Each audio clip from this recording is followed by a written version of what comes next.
everyone, and welcome to episode number 33 of the Nordic Leblock podcast. It is Sunday, December 22nd, 2024.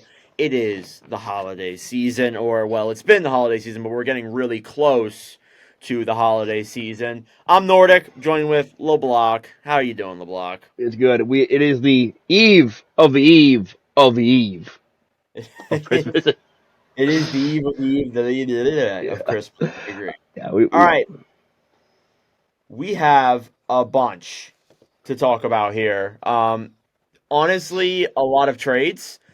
First off, I want to say the holiday roster freeze is fully underway, and that means that there can be no trades, there can be no waivers, there can be no roster changes of any kind.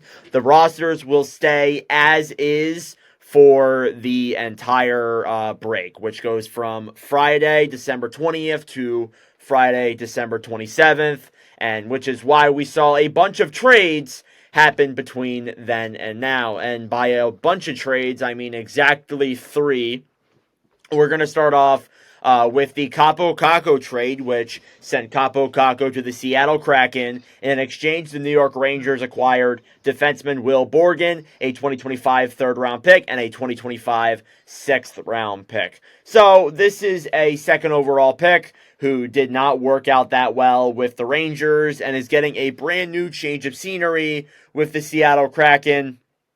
The Rangers get kind of a third pairing defenseman at best and some picks. I don't know. It's kind of a meh return, to be honest with you. For a second overall pick, former second overall pick now, the return is underwhelming. If Kaapo Kakko was drafted like in the second or third round, you'd probably say it's a pretty decent return. Yeah. And like, you look at how it happened. Kakko, the day before the trade happened, he called out management for, you're going to sit me because I'm the young guy rather than sit a vet. And the reaction to this trade on social media was very mixed reviews.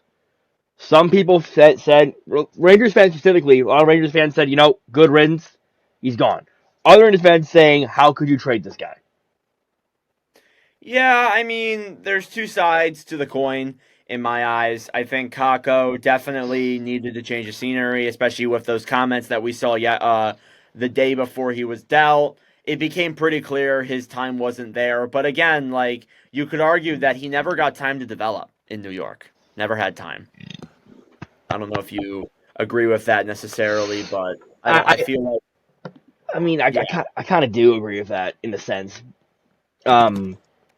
Just like I feel like Kakko was the scapegoat for everything in New York. Yeah. At least, especially the past 2 seasons, where the Rangers, got to the Eastern Conference Finals twice against Tampa. He was the scapegoat for that series. You look at every single time on ice on average throughout his entire career. He did get some seasons where he got played a bunch, and it was effective.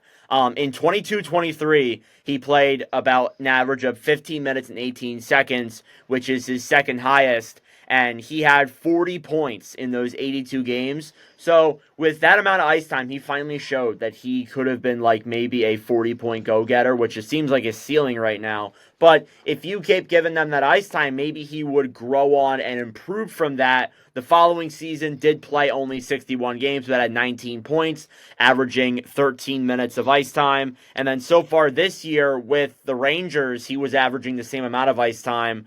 And honestly, didn't put up that terrible of stats. Had 14 points in 30 games played, but again, not good enough from a second overall pick. So I feel like he never really got the ice time to really develop with the New York Rangers that he should have.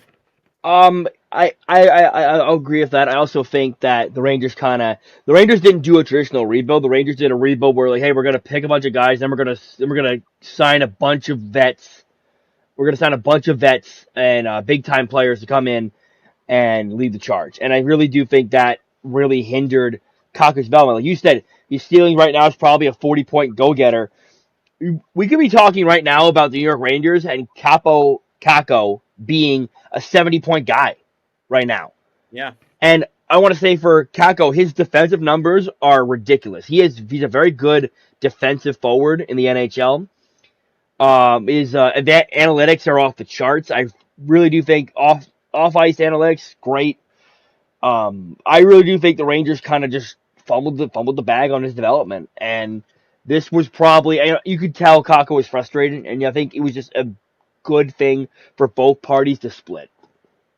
No, I agree. It was a good idea for them to both split up, and I also agree with you because the year he was drafted in 2019, that same year in free agency, they got Artemi Panarin, and things changed completely. It still makes me kind of wonder, like, what if Panarin never went to the Rangers and they really continued on in that rebuild?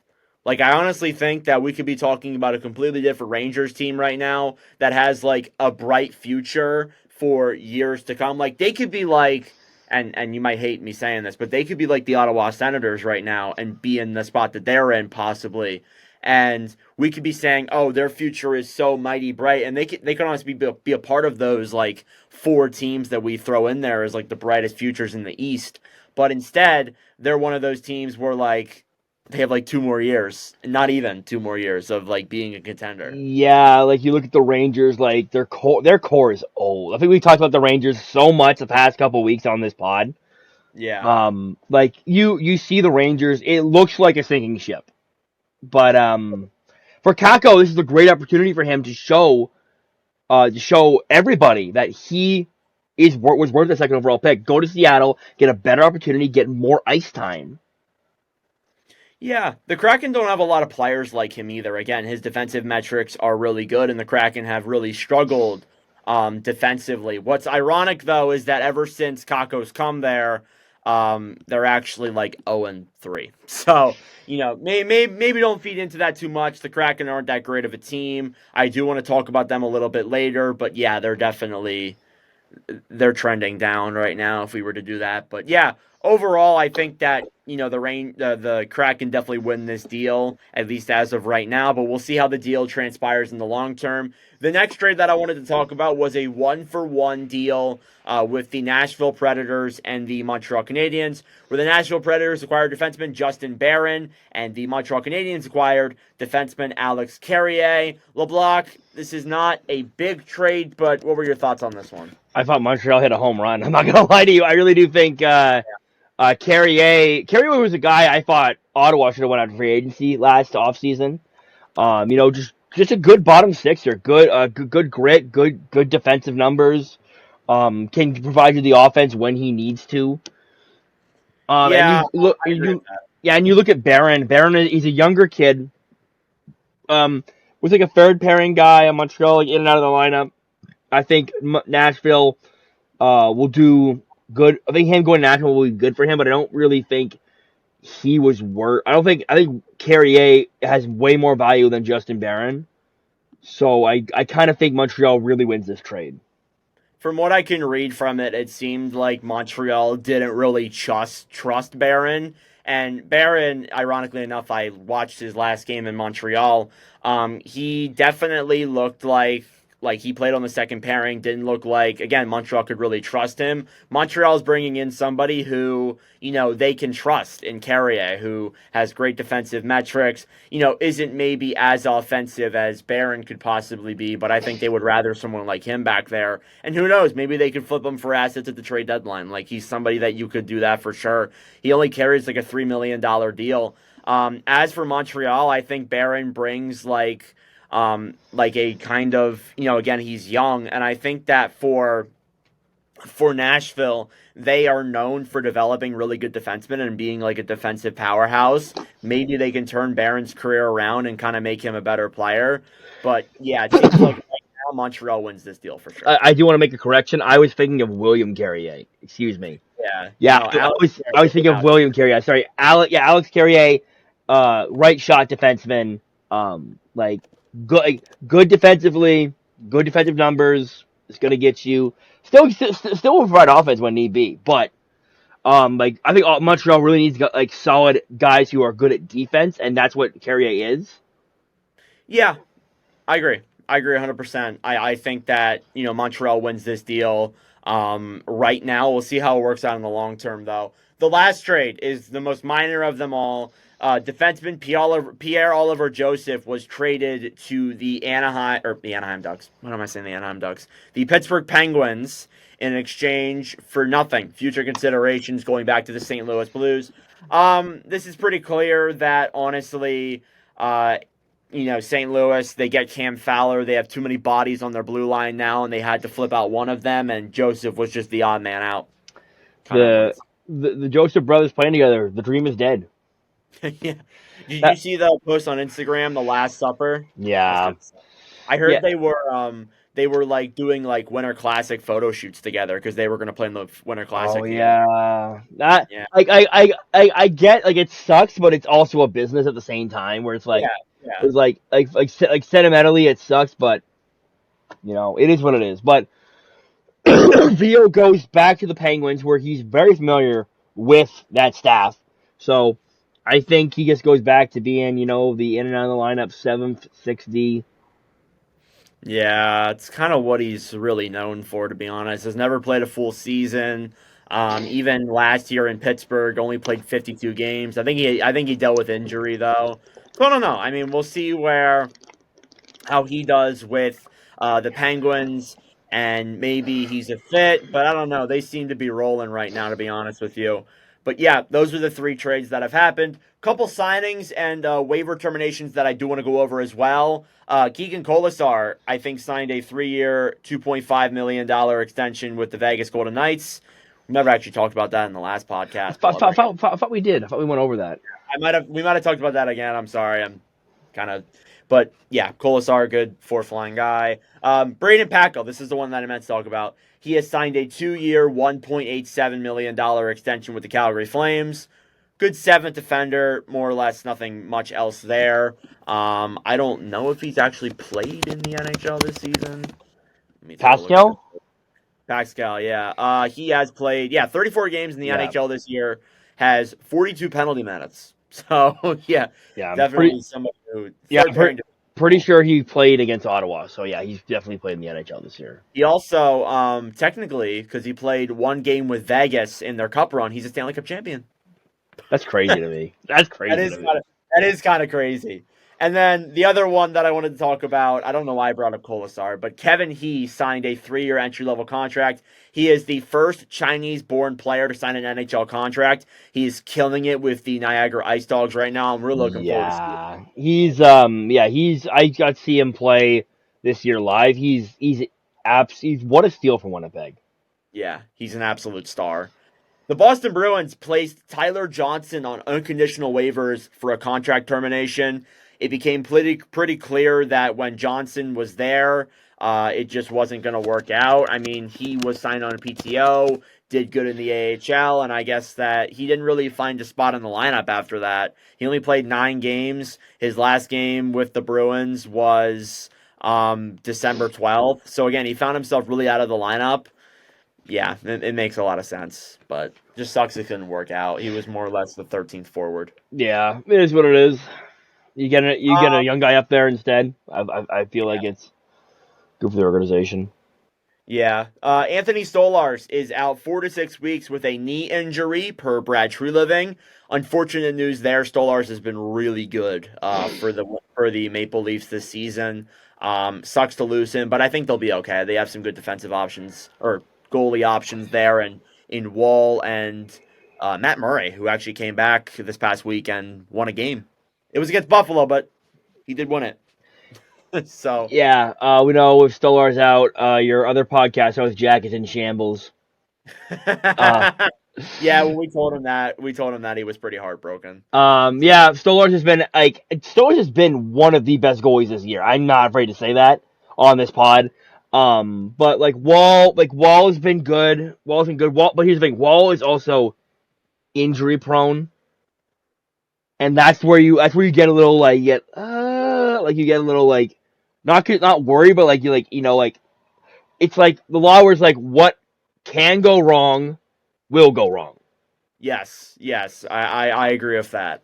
I think they're definitely thinking about that, which is why they're not playing him like every game. They're bringing up like Matt Murray and having him play a little bit, and they even brought up Dennis Hildeby who they drafted in 2020, and he's played a couple games as well for the team. Yeah, Hillary's been when called upon, he's been decent for the Leafs.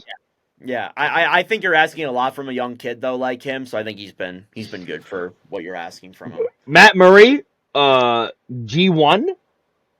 Yeah, kind of crazy. Yeah, That was his first game since 2023. Pretty yeah. wild. JJ Moser is out 8 to 10 weeks with a lower body injury, a blow there to the Lightning's blue line.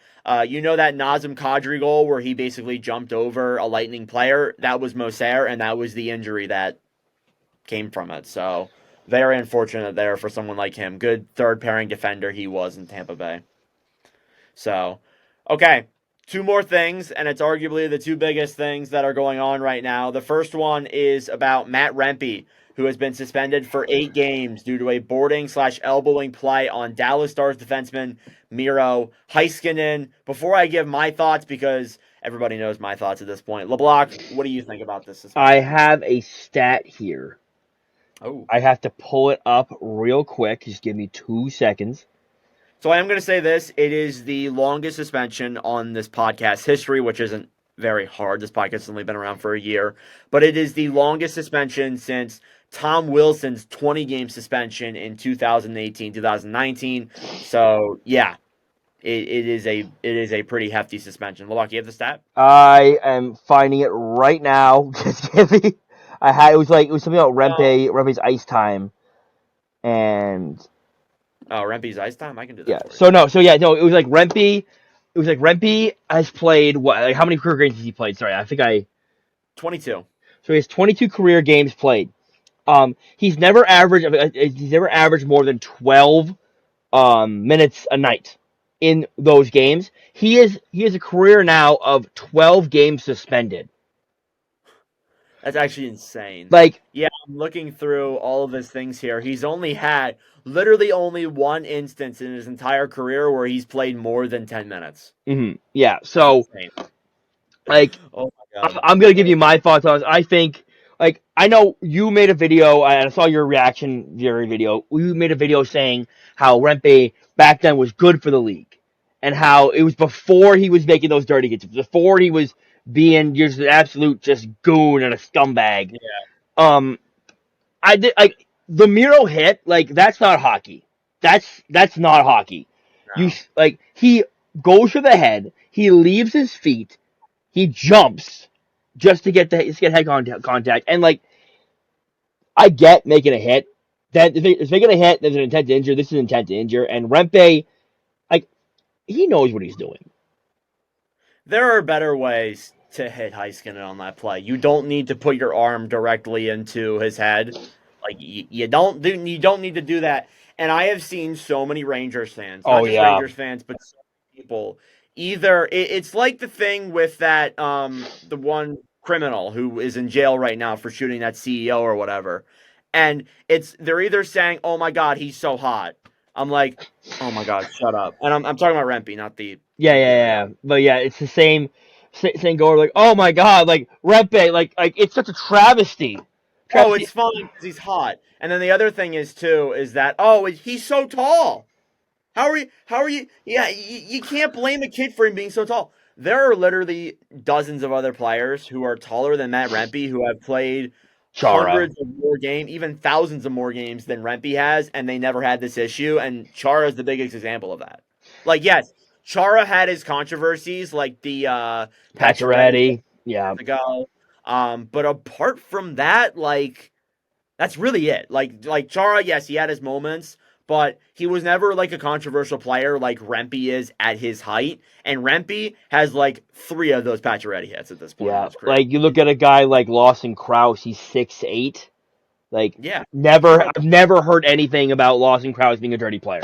Ever. No, Kraus. No, I as a Coyotes fan and watching Utah all these years, seeing Kraus develop, he's never had that issue. Mhm. Never. He's never had that problem The, with hitting that whatsoever. that's like the one example that I could give because I remember going to Sens Coyotes game back in the day, and I remember like who is that giant on the ice? Like it was and it was Kraus. I never realized he was 6'8". Another example I will give, probably not the best example, but Vincent Desharnais of the Vancouver Canucks.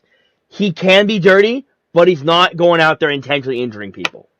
Yeah, again, this is completely justifiable. LeBlanc, would you argue more games, or do you think this is the right amount? Well, here's my take. He's a repeat offender. He's played what was it 22 games? Yes, He only has 10 more games played than games he has suspended. that's pretty wild. And I he's already been suspended, what, 3 times? This is yes. his second. This This is, might be his second time. Yeah, this is his third time actually. that's insane. Where do you go to look that up? I have no I just really think that I honestly I think the NHL they could have went 10 games, but I think 8 games I like it. I think it's justifiable. It sends a message to repeat offenders. Yeah, Um like and I just like people who are defending Red, like, "Oh, he's so tall. How can you avoid him?" His back is literally turned to the play and he jumped on him. yeah. As well as this too, Rempe is considered a repeat offender, as we said, under the terms of the collective bargaining agreement. He will actually forfeit 80,000 of his salary, and the money will go to the Players Emergency Assistance Fund. Give me a second here. I'm pretty sure Rempe makes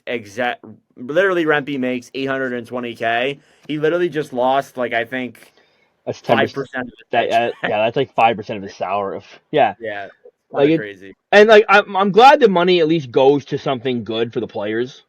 Yes, I agree with that as well.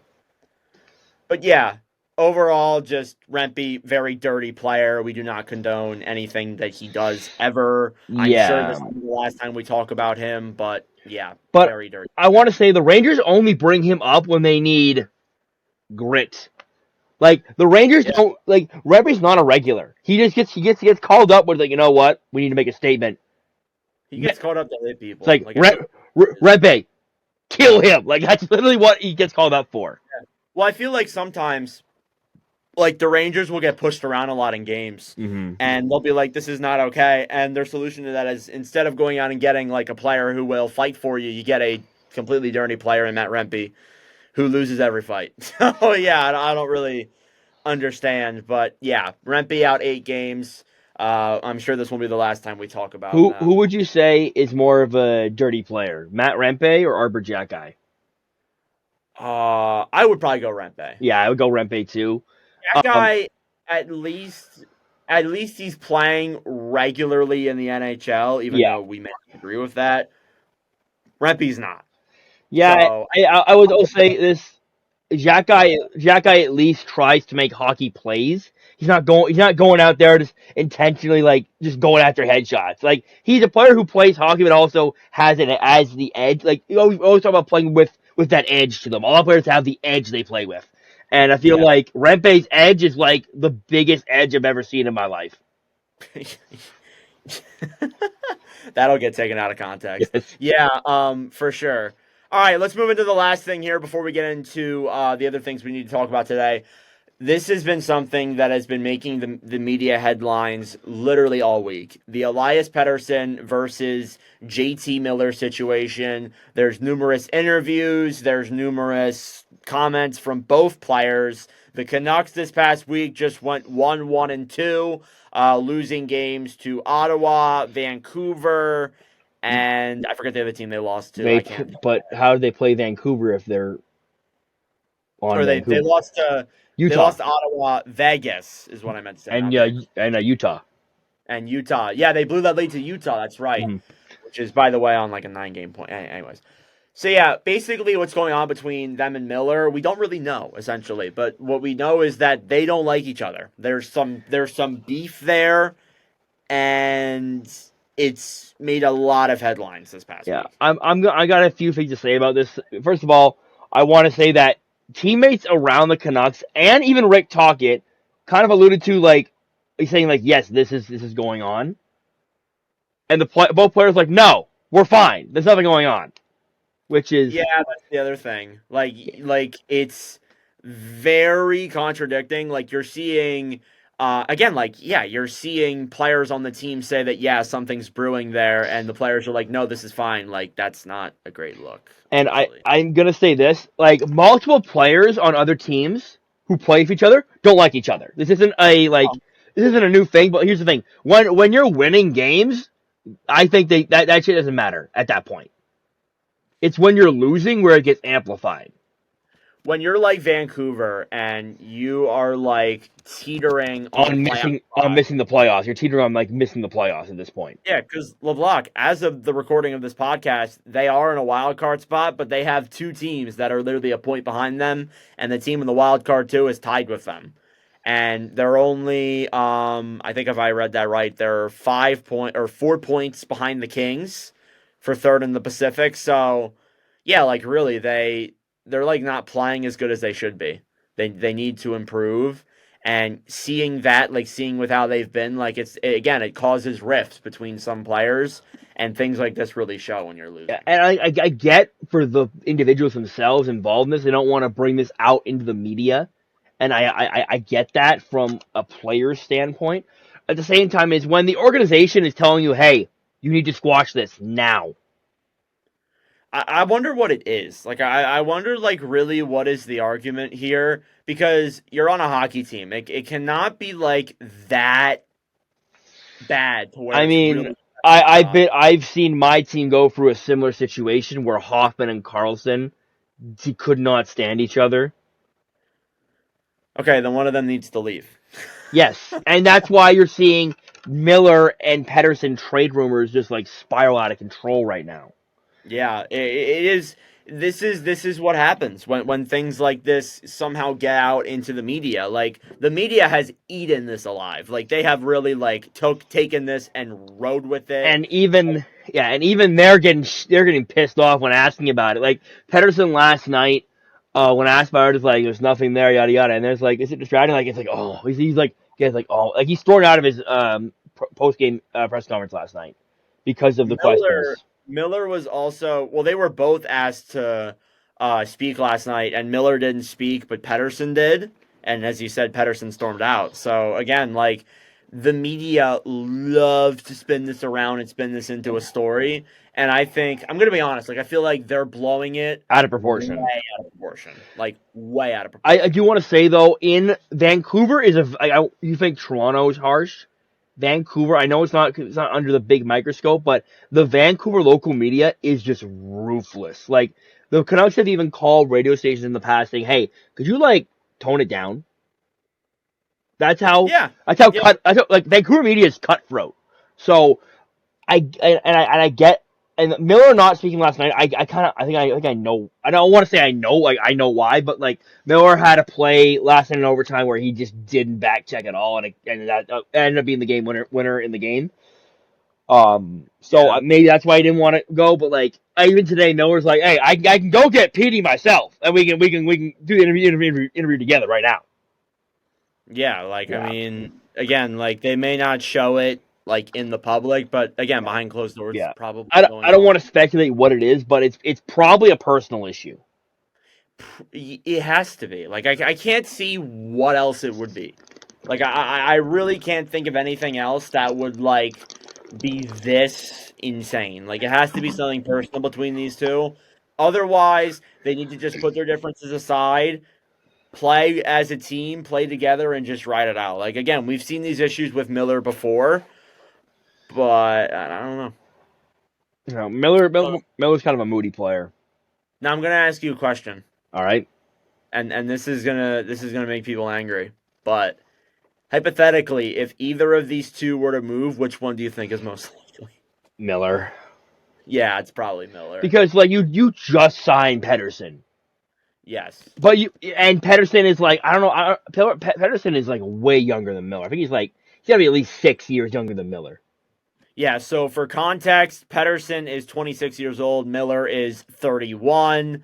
Yeah, they're 5 years apart. So definitely it'd be Miller moving on. But they're both on pretty hefty contracts. Like it won't be easy to move either of them, Uh, which is why it's not gonna happen. Like and I'm being honest. like and the teams I've seen in conversation but in like rumors for good fits are teams I don't think either of them want to go to. It's Buffalo and Pittsburgh are the ones I've been circling around it. I've also heard the Rangers too a couple of months ago with Miller. Miller, yeah. Again, I don't really think they'd be, or the Lightning. I don't think they'd be interested in going back to any of those teams. It's all JT Miller's former teams. It really is. It really is all of Miller's former places, and I don't think anything's going to come of it, to be honest. If something happens, it's going to be in the off season. I don't think Yeah. neither of these players are going anywhere mid-season. I don't. Unless this escalates to like a thing where like you need to get them out like right now. Yes, unless if it gets to that. But again, Like I'm talking like Tony D'Angelo level, like bad. yeah. Didn't they like place him on waivers? Yeah, Didn't they like? because D'Angelo started a fight with Gorgiev after the game. Kind of looking back on it. Yeah. Yeah, I remember it's like, why did you make a save? And then Gorgiev just punched him in the throat. Just punched him in the throat. I mean, he doesn't make saves that much a couple years later. Anyway, Still, it's just, you don't it's still, you don't razz the goalie after the game. You know? I do remember that. That is kind of a dick thing to say, to be honest. Even if your goalie did like Cost you is the like game, yeah. yeah, it's one thing to make a joke about it, but right after the game, like I mean, Like, come on. have you ever seen a goalie after a game when they played bad? They don't want to touch it anyway. They're fucking pissed. Yeah, exactly, like 100%. So yeah, we'll see what amounts of this. I don't really think anything's gonna happen there. But if Vancouver really does start like going down in the standings, maybe we do see something happen. But I don't know. I wouldn't hold my breath, to be honest. And that is your news for this past week. LeBlanc, anything else that we missed that you want to talk about? Anything you want to add in? Not really. I think covered all the news. Okay. All right, let's move into your Ottawa Senators, who before the podcast tonight I said may never lose again, and they lost. They lost 3-1 to the Edmonton Oilers after the recording of this podcast. And I'm gonna be honest, like yes, they lost, but there's a couple. First off, there's context to that, and I also do think that they are playing awesome right now, and I think that they were bound to lose. Yeah, like all good things must come to an end. I do want to say that, of course, as soon as Biz Nasty wants to hop on the bandwagon, we start losing. I did see that. Yeah. I did see that. That was funny. That Um, was. my Tim sent that to me, and I'm like, oh, we're gonna lose. Like, oh, Well, you saw Steve Pinto's going on his show, right? Does that mean you're going to listen to it? yeah, I'll listen to it. But yeah. I honestly coming to the game today before I saw all that, I kind of said we're probably gonna lose this game because Edmonton is also on a heater right now. Yeah, it's hard to go. It's also hard to go 3-0 on a road trip like that. It's pretty difficult to do. You're playing two of three like pretty good teams, and they already beat Vancouver. Did they play Calgary in this run? Yes, Yeah, they they beat did. Calgary this time too. It's weird. So Because they went Seattle to Calgary, back to Vancouver. Oh, excuse me, and then back yeah, to Edmonton. It was weird. So it's like 3 time changes. yeah, and it's impressive that they went 3-1 on that road trip. But the road trip isn't over yet. They're going back to Ottawa for Christmas break, but then they're going to Winnipeg, Minnesota, probably Nashville. I gotta look, or Yeah, Dallas, St. Louis. Dallas, St. Louis, Nashville, and then Detroit, and then they go home. Yeah, so it's not over yet. But I gotta say, like LeBlanc, they have been on an incredible run. It honestly, it doesn't just go over like this streak they've been on. It's the entire month of December. They have gotten points in all but 2 games in December. That's awesome. Yeah. That's and especially in a very competitive like Eastern Conference playoff race, like those are points you need. And essentially they played 1, 2, 3, 4, 5, 6, 7, 8, 9, 10, 11. That's 22 points. You get a possible, I think that's 22. I think that's like 18 of 22 points, 17 of 22 points in that stretch. That's Yeah, awesome. that is awesome. That's points you need. And again, LeBlanc, I don't think I've ever seen the Senators with this good of a record at this point in the season. Yeah, it's new to me too. So it's new. Yeah, 18, 14 and 2, 38 points. It's awesome. And I want to let you talk here, but I've really been going the last couple of minutes, but like yeah, like I really have loved how this team's been playing, and I've honestly been rooting for you guys. Like I'm going to be honest.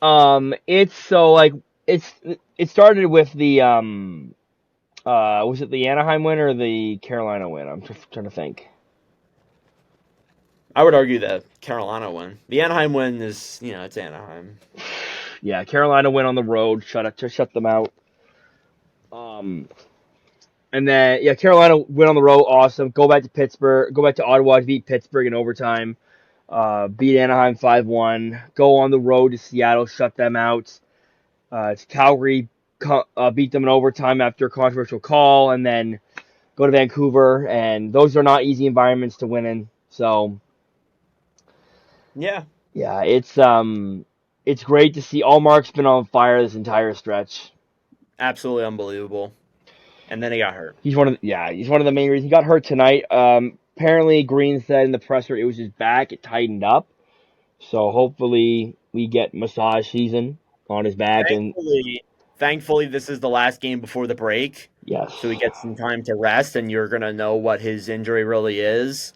And then once you get to the second half of that road trip, then he can really evaluate. yes, But again, I'm gonna say this: like, even like if we're talking like them making playoffs, they need as many points as they possibly can get. So they really need to go at least like 3-1 on these next 4 games on this road trip. At least 3-1, I would mm, say. If you go 2-2, I'd be happy with it. Like again, they're playing really well right now, so I wouldn't complain. But yeah, I gotta say, like I think that they can probably get it done, but they need to win as much as they can, as yeah. much as. They need to keep pace. They need to the Easter Conference playoff race is tight as it is right now. They need to just keep pace, keep on winning. They have games in hand on the guys below them and in front of them, so that's something to look at. But yeah, I'm pretty sure you've said it before though that like if they come close to the playoffs and they miss, you will be happy. yeah, I'm fine with that. But you love to make it, but if they get Yeah, there, if they come in ninth and miss by 1 point, I'm not going to be upset. I think you will be happy because that's honestly progress. Now, It hopefully, is. you don't pull sabers and take a step back. Yeah. Is there anybody on Ottawa that like? Well, obviously, Allmark, as we mentioned. Is there any other players in Ottawa who have played like really good down this stretch? Pinto's come alive. He was having a rough go of it. He got injured and he had a rough go of it recently. Now I think he scored at least he scored. He had 2 goals in Vancouver. He had a goal in Calgary. He finally scored in Seattle. So yeah, he has 4 goals out of the last 5 games. So 3 goals and 4 points on this road trip. yes, so 4 against Calgary. yeah, so it's great to see Pinto. He was a guy we said in the summer that we said Pinto's probably gonna have a nice bounce back year. Yeah, that's what we thought because down the stretch after the whole gambling thing, he actually was on like a really good pace. Yeah, So and then Kachuk's been great for us.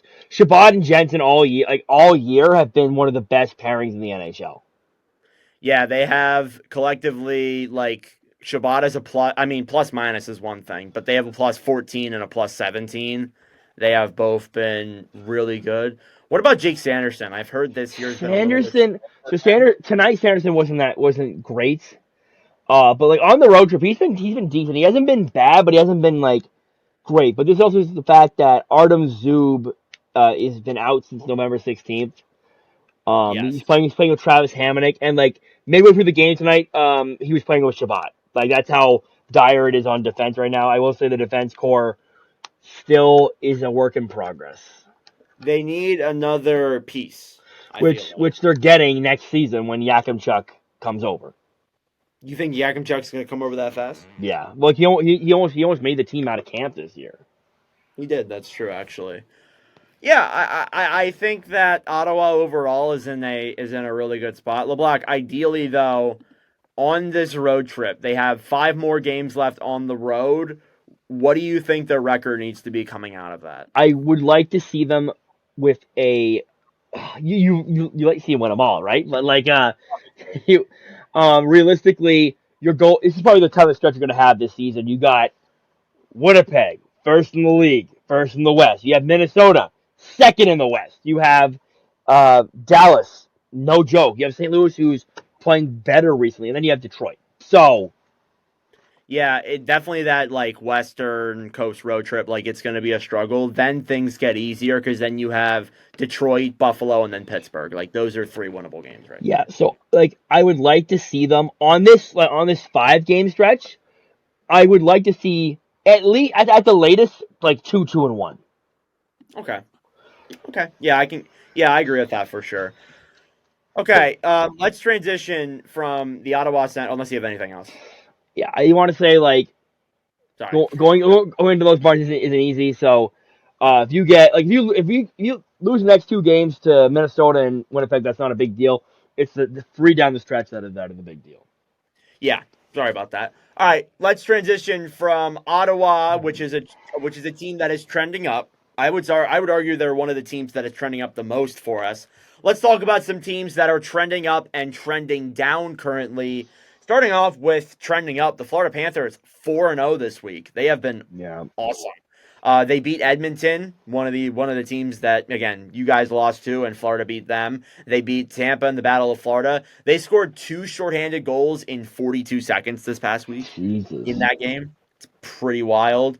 Shout out that Leafs fan. That's how I know. So yeah, 4-0 this week. They've been awesome. Another team for me, Montreal, 3 Yeah, and 0. I was gonna say Montreal. Montreal is my team that's trending up. They're looking really good since Line came back. Yeah, Patrick Laine. Did you know? I need to look at this to confirm this real quick. Did you know that every single goal that Laine has scored this season has been Power on the play. power play? Yeah, I did know. I That's, I, I told my buddy like he's such a power play merchant. Like he's such a power. I wonder what the stat is for like the most goals scored on a power play ever in the history or like on the power play, not in a power play, on the power play ever in NHL history That I in season. think you in season. There was a thing. I think honestly, Line might be leading the NHL in power play goals this year. Hang on a second, I can confirm that in a second as I plug in my computer. Um, so what did you say? Power play goals.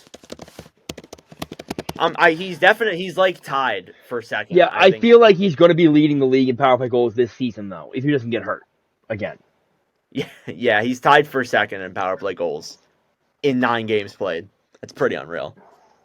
And he looks like Ovechkin too. Like I don't want to like pour down on Line and hate him, but like he kind of is looking a lot like Yeah, Ovechkin. Like he's really taking his role in that offense. Like you have Caulfield on one side, but then you have Liney on the next line, who's yeah, so so you have like double trouble there. So yeah, Montreal is still ways away from the playoffs. 100%. But like right now, if I go to the wild card, yeah, they're still They 7 points out. they are above some teams that we didn't think they'd be above over They right now. are. Which I guess is a good transition into those two teams. Let's start off with Detroit, who are definitely trending down. They had a good bounce back win against the Flyers, and then they lost back to back to Montreal. Ruined both my parlays. Not too happy with that. Yeah, not ideal. Yeah, Detroit just seems to have fizzled off. Honestly, sometimes they'll look good and get some wins, but I think really they need to fire Derek Lalonde, and I just don't think it's going to happen. Like I I don't think. feel I think it's gonna happen in January. Like there's no way they're gonna continue this slide. Yeah, there's no way. And what's wild, and again, I've said this so many times. I said it in like early December, late November. I said like they are so lucky to be like 2 or 3 games below 500 because they have some of the worst underlying numbers in the entire NHL, and they still do. Like they have scored the fourth least amount of goals of any team in the entire National Hockey League. That's like insane for a team that is trying to contend. It's not good enough. Hmm. Um, I don't want to say they're trending down, but they've been down. They're like trending. They're like they in the board. They have like hit the bottom of. Hmm. They've hit the bottom of the trending down board. If you're Yeah. going So where I'm going right now. well, off the board, like way off the board, we got Buffalo, who still has not won a game. Yeah, still has not won a game. They have not won a game since November 23rd. It's been brutal. And like I want to say this, and I'm pretty sure I said this in our last podcast when I talked about the Sabres. Yeah. They're playing a lot of good teams. That's the problem. They're playing a lot of good teams who are above the playoff line or teams who are just better than them. But there are some teams that they're playing who they should be beating. Like they should beat Montreal. Come on. Really? You should 100% beat Montreal. And after that Leafs loss, you see Pagula come into Montreal and say, "Yeah, no changes are going to be made. We believe in this room." Do you agree with that? Because I don't. I know. I don't agree with that at all. I don't get it. Yeah, we'll move on from Buffalo. Another team that is trending down is the Minnesota Wild. Yeah. 0-3 this past week. They're on a big slump. Lost Oh, 4 in a 0 row. 0-4, yeah. Yeah, they got blown out by Winnipeg on Saturday. That was not fun. It's brutal right now in Minnesota. I don't know what it is. I think it might just be because they might be tired. Honestly, I don't really know. Mm-hmm. I don't know if you have any thoughts on that. Fatigue. That might be what it is. Yeah, Um, for sure. Another team trending down is Seattle. They've lost 5 in a row. Yeah, 0-4 this past week, lost 5 straight. Not ideal. Again, as I said, like Seattle, if they wanted to get into the playoff race, they were going to need to have a good start. And so far this year, it just hasn't been that. Teams trending up again, Edmonton, as we said, and the Vegas Golden Knights. Yeah. So just some loves to those two teams as well. Looking at the Metro, the Rangers, I would argue, are still trending down. I would argue they're one Yeah. and two this past week, still losing games. Yeah. There's really no other team that every team in the Metro is kind of like meh right now. They're kind of like going straight. Besides, I guess New York. But yeah, those are the teams that we have going up and down right now. LeBlanc, I don't know if you have any more. I can't really think of any right now. I'm not gonna lie to you. Dallas has been kind of Shaky. teetering a little bit. Yeah, they've been a little shaky. Winnipeg has kind of trended up a little bit. Nashville's been getting better. They're 2-1 this past week. They So are, that's yes. They have been getting better. They're starting to win games. The next thing we have on our agenda here is we're going to do our Christmas award predictions. So we're basically at almost the halfway mark of this season, and we thought it'd be a good idea to do like an updated award prediction. So LeBlanc, you have our awards pulled up, right? I do. I have our awards. We published this on October 11th. So the 8 awards that we're going to go through are the Calder, the Norris, the Vezina, the Hart, the Jack Adams, the Art Ross, the Rocket, and the Selke. So, you ready, LeBlanc? Do you want to include like honorable mentions?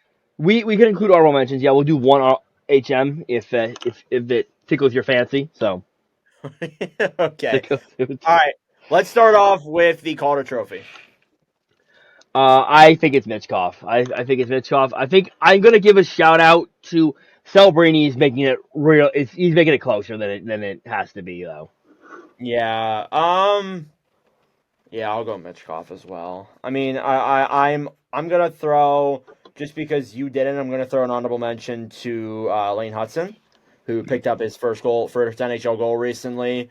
I feel like he has been racking up assists for Montreal. Even though like you look at it, it's like 1 goal, 23 assists or something like that. Like I still think it's good for a defenseman like that to be racking up numbers.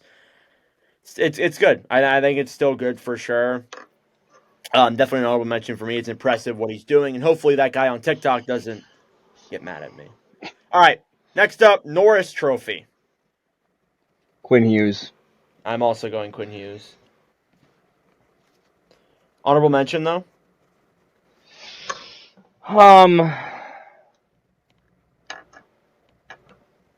To Makar. I don't really have an honorable mention. I'm not gonna lie to you. Okay.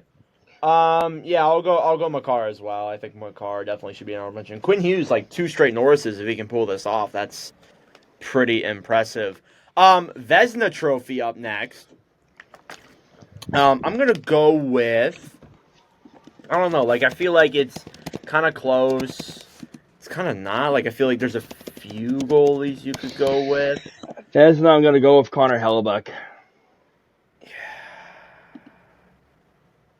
Honorable mention probably goes to Igor. I'm gonna go Philip Gustafson. Okay.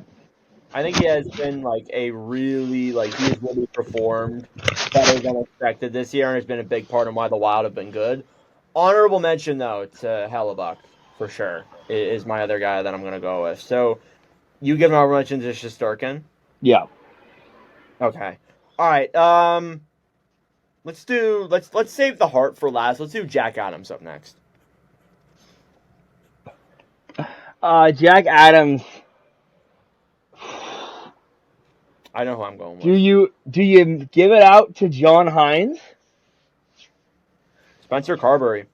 Carberry, yeah. Yeah, You like I'll go Carberry. Yeah, I'll go Carberry with you as well. what about I mention Hines? I'm gonna give an honorable mention to Keldon Keith actually. Ooh, yeah. Keith probably, yes. Keith might even be the one that ends up damn winning the thing, to be honest Mm-hmm. with you. I'll give a shout out to John Hines, who I think has been great this year for the Wild and how they've been. Art Ross Trophy. Art Ross Trophy. I'm just pulling out who is so leading right now in points. You have Nathan McKinnon. I'm gonna give the Art Ross to his teammate actually, Nico Rantanen. Okay. I guess like the honorable mention would be like who comes in second. So I'm gonna go McKinnon though. I'm sticking with with the Nate dog. Okay. Who would be your second place? Draisaitl. Draisaitl. Okay, I'm gonna go Draisaitl as well. After that, then we have the Rocket. Currently, the Rocket leader is Draisaitl with 24. Hmm. I think Kaprizov's gonna catch him. Okay, all right. I think we went. I think one of us went with Kaprizov in the off in the our early reward prediction. When we're all done, I'll tell you our award predictions from October, so then we can react to them. Okay. Um, for me, Nylander is 23 goals. Wow. I'm gonna go Sam Reinhart. Reinhart's still scoring at a really good level. He's only 2 goals back of Draisaitl, so I'm gonna go with Sam Reinhart. Honorable mention will be Kaprizov for me though. Okay. Who are you going with then? My honorable mention is gonna be Sam Reinhart. Okay. And then we have the Selke Trophy. Selke, I don't really know to be honest with you. Selke, honestly, whoever they say is in talks with the Selke, I go with them. I'm gonna go for fun, Alexander Barkov. I'm gonna follow you on. I'm gonna leapfrog you on that too. For Barkov. honorable mention, I'm gonna say Marner. yeah, I'll go with Marner as well. I think that's fair. We have a lot of the same. And then finally, our heart pick. I'm gonna say this. I'm gonna say it's Draisaitl. All right. I am going with openly Kirill Kaprizov. Draisaitl is my honorable mention, though. I'll make Kaprizov my honorable mention. Okay, so we're pretty much the same on all of our predictions. So, are you ready to hear what your predictions were in October? I am. All right, I'm gonna come back to frame here. Take a little bit of walk. Um, Nordic, your heart winner was McKinnon. Okay. Your Norris winner was Adam Fox. Oh, okay. Your Calder winner was Mitchkov. Okay. Selke was Barkov. Okay. Still on Your Richard. Rocket was Kaprizov. Okay. Your Vesna was Hellebuck. Your Jack Adams was Andrew Brunette. That's not looking so hot right now. I That know. looks horrible right now. That's Yeah. probably the worst one of all of them, to be honest. And then The your other ones are like, all right, but that one's probably the yeah, worst. Art Ross, Kucherov. Okay. That's still Honestly, a solid 7 out of 8. Like I'm not gonna lie. yeah. That's not out of the question. Let's Kucherov right there. get to mine. My heart winner was Jack Hughes. Yeah, it can still happen. Yeah. My Norris, I picked Evan Bouchard. I even put money on Evan Bouchard to win the Norris. Believe it or not. It, it, Uh, it was a bonus bet. It was a bonus bet. We good. okay. Calder, I had Mishkov. All right. Selke, I had Matthews. That can still happen too. Yeah. Rocket, I also had Kaprizov. Yeah, so you have the same one. You stayed the Yeah. same. My Vesna's Joey Decord. Hey, The I Kraken got mean, better. the Kraken were better than maybe, but like I knew I was swinging for the fences with that one, but like my head coach, my Jack Adams, Travis Green. Yeah. I mean, it's not out of the question. No, it's not. If the Sens make the playoffs, it's a big possibility. My Art Ross is Nathan McKinnon. Yeah, that's also possible. So yeah, I think we did all right. I'll read through like our current ones now that you just went through our ones from October. Start off with Leblock. He has Mitchkov winning Calder. Norris Trophy he has Quinn Hughes. Vezina he has Hellebuck. Hart he has Draisaitl. Jack Adams he has Carberry. Art Ross, Rantanen, Rocket, Kaprizov, and then Selke Barkov. For me, Calder, Mitchkov, Norris, Quinn Hughes, Vezina, Gustafson, Hart, Kirill Kaprizov, Jack Adams, Spencer Carberry, Art Ross, Nathan McKinnon, Rocket, Sam Reinhart, and then Selke, Alexander Barkov. So that is our list for our quarter of the season awards. LeBlanc, any changes you want to make to that? I'm gonna go and put Keith over Carberry. Really? Okay. Yeah, we'll just swap them out. All right. Put Carberry in our Yeah, mentions. just to be different. Yeah. Okay. All right. All right, one last thing here before we wrap up and let you guys go enjoy your Christmas. We have to talk about the World Juniors. The World Yes. Juniors preview. By the time we do our next episode, which will probably be our last episode of 2024, the World Juniors will be already a few games underway. So it's good to kind of make a little bit of an episode here, kind of previewing the World Juniors and our predictions and who we think is going to win. So, LeBlanc, if you want to start by looking at the teams. Yes. I don't know what team you want to start off with here. You want to start off with Canada, U.S., Sweden. I'm getting the link up I'm just putting the link right now. Okay, let me pull up the link as well. Right. Let's start with the host country, Canada. Yeah. By the way, aren't you going to some of these games? I will be going to the gold medal game. Ooh. Are you So, going to any other ones or no? what? Are you going to any other ones or no? No, I couldn't get tickets to the other ones. I was on wait list for a lot of them. Well, It's, you're going to it's, the best one, so but yeah, and I got this one for free. So exactly. That's a I'm in a suite for it. It's gonna be sweet. It's gonna be sweet. But, it's sweet. Oh yeah. my god. Basically, so my mom for her work got tickets, Yeah. and then she got two only. So it's me and my mom. And then I bought for Christmas. I got Dylan 2 tickets to the World Juniors in standing room. Oh, that's good. So like he really wanted to go, so he's going. That's awesome. All right, let's start looking at Team Canada's roster. We already went through. I think we already like kind of talked about the roster, but we'll go over it again since this is like our official World Juniors preview. So Canada forwards, McKenna. Gavin McKenna, Bradley Nadeau, he's currently with Chicago the HL. I have no idea who their affiliate of now. Carolina Hurricanes. Jet Luchenko, Philadelphia Flyers prospect. Luca Pinelli, um, Columbus prospect. Berkeley Cadden, Seattle prospect. Carson Remkoff, Seattle. Seattle. Ethan Gauthier, I could not tell you. I'm just going. And Gauthier is Tampa. Damn, I'm just like Callum Ritchie. Really. Callum Ritchie, I'm pretty sure he is Colorado. Yes. Porter Martone, I will say this with confidence, the projected number one pick. Yeah, I think that's As of what we're now. gonna do next episode. We're gonna Yeah. do our mock draft. Probably probably next episode. Yeah. Oh, excuse me. Tanner Howe is a Penguins Penguins, yes. Cole Beaudoin, like how you doing? is a Utah prospect. Utah prospect, and he's actually a hometown boy. Yeah, from Ottawa. Yep. Easton Cowan, Toronto prospect. Matthew Cataford. Cataford is Vegas. Vegas. Gibson, he was a Detroit prospect, but he got traded to Nashville. Yeah, we're going through the defense now. Yes. Sam Dickinson, arguably, I would think one of the most dynamic defensemen in the entire tournament. Might be, I would say, the second best defenseman second best defensive prospect in the NHL right now, behind ASP. Yeah.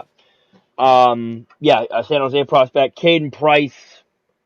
Like I Price said. is Seattle. Bonk, Flyers prospect, also another hometown boy. Mm-hmm. Molendyke is a Predators prospect. Sawyer Manino, Vancouver, Bo Akey, Edmonton.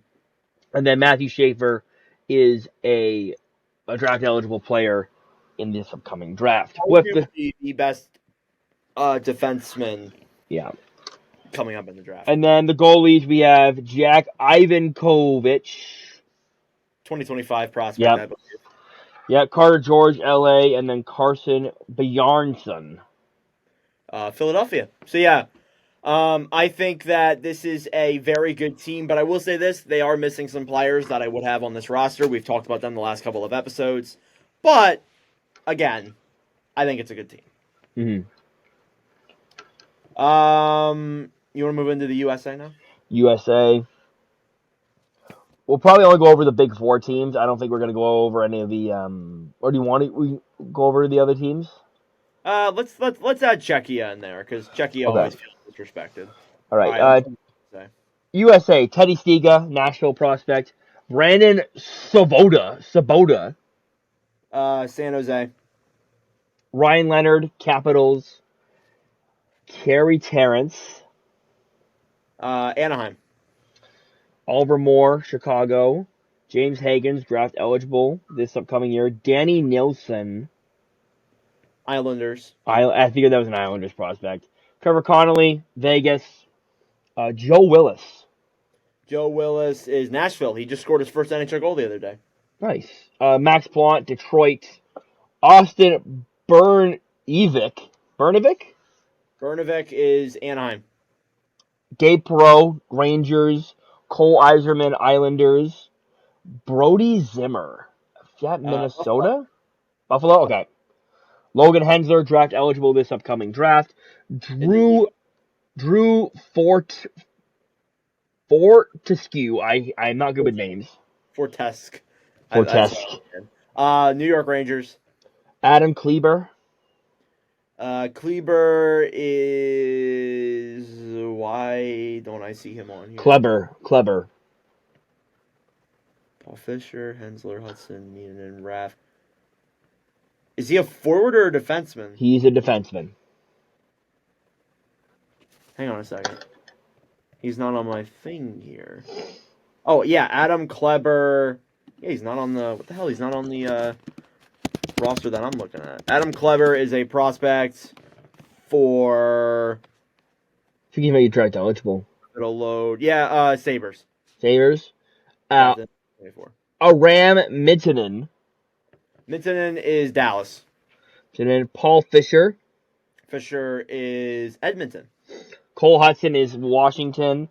And Z Bunham, arguably, once again, just like Dickinson, one of the better defensemen in the draft, Probably in the tournament, is Minnesota. Then their goalies, like Troy Augustine, Michigan State University, and Detroit. Hampton Sloninsky, yeah. LA, and then Sam Hillebrand, who's not signed to a team. And is not a draft eligible prospect, I don't think either. Might be wrong though, let me look. Play that man! Yeah, what the hell? Why isn't he on a team? He is currently on the Barrie Colts. No, he's not drafted. He is also he would have been eligible 2 years ago. He'll probably re-enter the draft. Yeah, that's probably what's gonna happen. He's at 05. Yeah, I think that strong roster. Yeah, I would agree. I think that it's not as strong as it was last year. Like, I don't think this team is going to win the tournament, but again, it's still a good team. Mm-hmm. I would argue. Yeah. All right. We're going to go on to say the same group, Finland. Yeah, let's move on to Finland up next. Yeah. Well, we should probably tell the viewers the groups this year. Yeah, I guess we should. Let me pull those up real quick. Well, I have them up there. I will tell them when we're done with Czechia. So, Finland. Once again, if you are Finnish, my apologies. I am not good at pronouncing names. Jesse Kiskinen. Kiskinen, I think, I'm not 100% sure, but I think he is Edmonton. I'm not sure. I'm trying to find my stats here for it. I had a thing pulled up that was of it a bit ago. Continue. Jonah Serlainen. All right. Emil Hemming is a Dallas prospect. Mm-hmm. Tumas Euronen. Benjamin Tienen. Rasmus Klumpulainen. Rasmus Kumpulainen is a Minnesota prospect. I have my Yes. list pulled up now. Consta Hellenius is a Buffalo prospect. Yes. Tom Leppa. Leppa is a prospect for this year's draft. Okay. Topias Heinonen. Is also a prospect for this coming draft. Rupe Vesterainen. Vesterainen. I'm trying to find him. Vesterainen, sorry. Why can't I find this guy on my list? Jesse Nurmi. Jesse Nurmi is, I think, yeah, Nurmi is Islanders. Julius Mintonen. Mintonen, Seattle. Helki Ruhonen. Oh my God. Yeah, Ruhonen. Philadelphia, Philly, actually. Oh, okay. Yeah. R2 I can't say that name. I'm sorry. I can't say that name. R2 Alasarua. Yeah, Alasaru. Draft. Mida Jokinen on defense now. We're on defense now. Mida Jokinen is There's a J in there, so I think it's silent. 2025 prospect. Kale Kangas. Kale Kangas is Pittsburgh. Aaron Kiviharju, he's a Minnesota prospect. Mm-hmm. Sebastian Sony. Sony is Minnesota as well. Daniel Nemainen. You were pissing off. I know. Nemainen. I apologize for my poor pronunciation. The minimum is Winnipeg. It's like saying Nenenemy. Anemone. And then I'm in. Emil Pineniemi. There we go. Pineniemi is Pittsburgh. There we go. R2 Tukala. R2 Tukala is a prospect for this year's draft. VD, there's so many. Vasainen. Oh, I'm looking at another VD. Vasainen. Yes, Vasainen, sorry.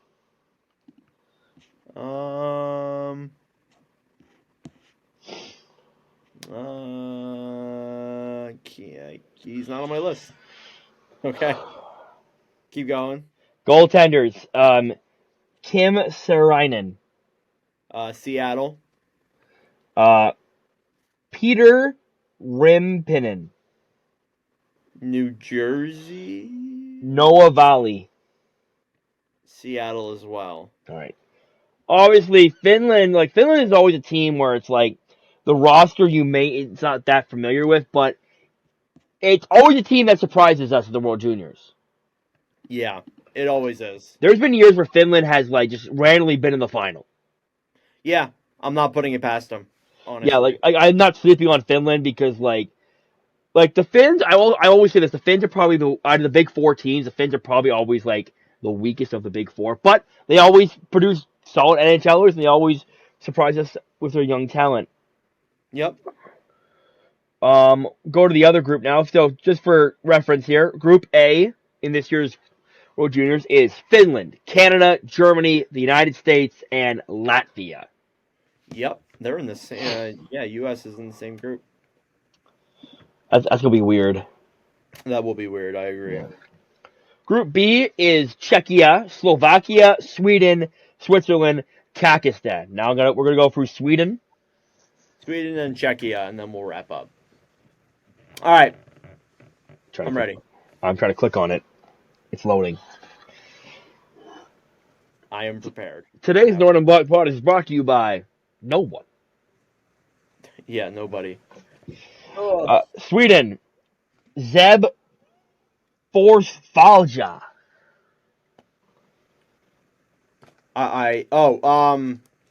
The way you said it, I couldn't tell. It's Zeb Forsjal. Yeah, Force. Holy crap, we are insulting so many people. Isaac Hedquist. Isaac Hedquist is. Why isn't he on my thing? He is nobody. Not signed. Linus Eriksson. Linus Eriksson is Florida. David Edstrom. I'm pretty sure he's a Sharks prospect. He is Nashville. He was in the Askarov trade. Oh, poor guy. He got traded from Vegas to Sharks to Nashville. There we go. Yep. Felix Unger Sorum. Unger Sorum is Carolina. Felix Nilsson. Felix Nilsson is Nashville. Victor Eklund is a draft eligible prospect this upcoming draft. Yeah, I'm really looking forward to him. Yes, I am. Dennis Altorn. Altorn is a nobody. Herman Taff. Traff. Herman Traff is New Jersey. Herman Traff sounds like a hard album. It does. Anton Wahlberg. Wahlberg is Buffalo. Otto Stenberg. Stenberg is St. Louis. Yes. Jack Berglund. Philadelphia. David Granberg. Granberg is nobody. Excuse me. Excuse you. Oscar Voulette. Voulette is Carolina as well. On the defense, Rasmus Bergquist. Montreal. Axel Sandin Pelika. Detroit. Yep. Wilhelm Hauquist. He's not on a team. Okay. Yeah. Axel Herdig.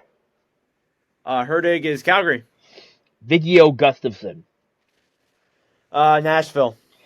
Theo Lindstein. St. Louis. Tom Willander is Vancouver. Yep, Vancouver. The goalies, Marcus Gidolf. Yeah, Islanders. Melvin Strahl.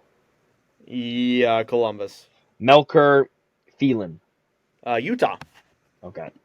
Once again, a stronger roster than Finland, but still, I wouldn't say they're up to snuff with the Canadians and the Americans. Yes. But Finland, but Sweden, like it was a big deal for like over 15 years until last year, where they didn't lose a group stage game. Yeah. For like 15 years, and that's still for me. That was still like that's got to be fake. I was always like that's got to be. That's like an insane streak. It's an insane streak, yeah. We can the States program and Czechia for a final one. Adam Dzeko. Dzeko. Oh my God, what team is he? Because now, like, I don't have the official thing pulled up. Playing in the WHL for Edmonton right now. I think he might be. Hang on a second. I'm pretty sure he is. Pretty sure he's a Columbus prospect. Pavel Simic. Yeah. Yeah, keep going. Pavel Simic. Simic, okay. Edward Sale is a Seattle prospect, or however you say his last name. I'm not sure how to say his last name. Yes, Saleh. Adam Zidlicki. That's an interesting name. Wojciech Sakar. Wow, we are like really offending a lot of people here, aren't we? Richard Zemlicka. Peter Sikora. Rangers. It's not that Sikora. It's not spelled the same way. Oh, this Sakura. Like Sikora. Oh, Sika. Oh, and even Peter Sakura is literally a Capitals prospect, not a Rangers prospect. This Sakura is. Are you sure? Yep, positive. It says he's all right. Anyways, just continue. The Uh, Sakura I found has played over 1,000 games in the NHL, and it's definitely not that guy. Mate Mastrorisky. All right. Andre Koz. Okay. Dominic Peter. All right. Jakub Stankel. Yeah. Wojciech Haradek. Yeah. Adam Novotny. Yes. Yuri Folksman. Excuse my language. Oh, yeah. Yeah. Miroslav Holinka. Mm-hmm. Votek Port. We're on the defense now. Marek All right. Rokak. Adam Juracek is a St. Louis prospect. Yep. I almost said Columbus. Jakub Dvorak. Keep it up. Dvorak, excuse Yeah, me. Kovac. Jakob Fibber, sorry, excuse me. Patrick Volas, Votek Huseinecki, Thomas Galvez, and Mateo Kuhi. I'm gonna goaltenders Jan Caven, Jakub Milata, and Michael Harabel. Michael Horabel is a Utah prospect. Yes. That's all I can tell you. Again, Yeah, we'll see how they do. They're always competitive. They got another like Finland, they always somehow surprise. yes. Yes. All right. Your predictions for the World Juniors. Your I bronze, your silver, and your gold. I am going to be biased because we're the home country and I'm gonna be there. So, um, Canada bronze. That's what you're uh, saying? I'm gonna go Canada gold. I'm gonna go United States silver, and I'm gonna give That's not possible, right? it is because remember they cross play. Oh, it's reseeding? Yeah, it's reseeding. Oh, okay, So okay. like group A1 will play group B4. Okay, in that case, then I'm gonna have to change mine. Yeah. All right. I'm gonna go gold Canada, silver the United States, and then I'm gonna give Finland the bronze. Okay. I'm gonna go Sweden bronze, USA silver, and then Canada gold. Yeah, I don't know. I would think Sweden will take bronze, but I just want to be different. I just want to. Yeah. Okay. Yeah, All right. That's fine with me. Okay. Well, that will conclude this episode of the Nordic Block podcast. A very long Nordic Block podcast episode. my LeBlanc, any bad. final thoughts? Merry Christmas. No. Merry Christmas. Happy Happy holidays. Do you have any Christmas memories for hockey that you associate with? Christmas hockey memories, Yeah. like things that I've gotten for Christmas. Yeah, or just experiences. I know. So for me, me and Dylan, because every December 23rd, the Sens would play a game at home. Not this year though, because they were every year. 'Cause usually we work. We always would be off the 23rd. We always used to work Christmas Eve, so we'd always go to the game on the 23rd, just like chill out. Like me and my brother we don't talk that much. We don't really see each other that Yeah. much, so we go to the game. We would I wouldn't say we would get pissed drunk, but we would have some stuff to drink, and we would just like catch up with old friends, see old people, go out to the bars after, and then go to work the next day. Yeah. So yeah, and we were My used to. usual that I do. Yeah, and then when our kids, Christmas Day, we would go out skating. So My usual thing that I'll do is watch the World Juniors after and yeah, sleep. I mean, that's all. Bonker's like, hey, no, it's on. I don't want anyone. No, don't say anything about no fake. We're gonna watch the World Juniors. Yes, we are. I'm serious on this. No, I'm not going to your mother's. No, I'm not doing that. Yep. No, that's always my dad. Yeah. All right. Well, that'll conclude this episode of the Northern Block Podcast. Thank you guys so much for watching and listening. Happy holidays from us. Happy If you holidays. enjoyed it, please be sure to subscribe on the YouTube end of things. Give us a good review. Tell your friends. Follow us on Spotify and Apple Podcast. If you want to follow the Nord Block Pod Instagram, follow at Nord Block Pod. If you want to follow the Nord Block Pod Twitter, at Nord Block Pod. I'm Nord, that's Block. Thanks for watching. Happy holidays, and we'll see you in the next episode. Feliz Navidad. Now. I just do what I do. See me? I just do what I do. Man, I just do what I do. To know about you, I just do what I do. Check. That's the intro.